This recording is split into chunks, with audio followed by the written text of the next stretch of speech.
One of the most significant decisions facing everyone in Marlborough right now is who pays what towards rebuilding the transport network in the Marlborough Sounds. This is a key question in Council's 10-year plan, known as the Long-Term Plan 2024 to 34. And as you know, the Marlborough Sounds roading network suffered terrible damage from two major storms in 2021 and 22. After meetings and discussions with the community and studies by engineering consultancy Stantec, we now have an agreed rebuild and recovery plan called the Program Business Case. This is now in place.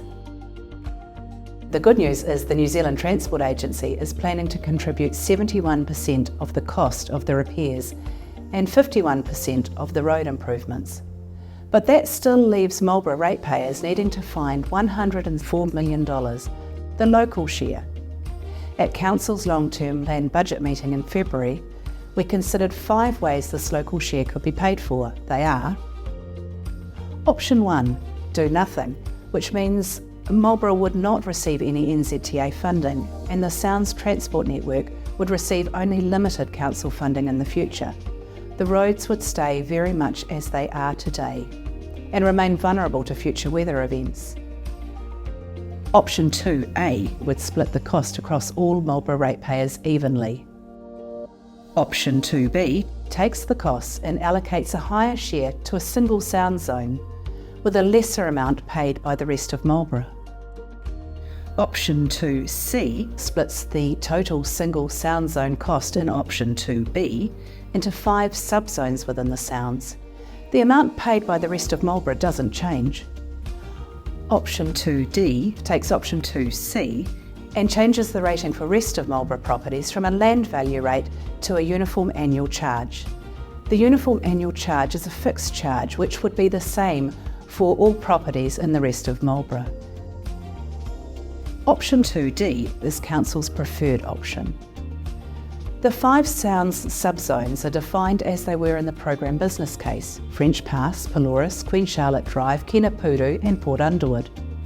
The Kenepuru zone is the most expensive road network to fix, at a cost of just over $125 million, compared to the cheapest zone, which is Pelorus, at just over $6 million.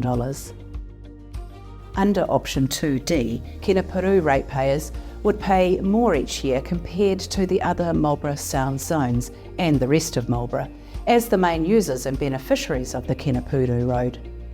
By comparison, Pelorus residents, who have the cheapest road to fix, would pay only slightly more than the rest of Marlborough ratepayers.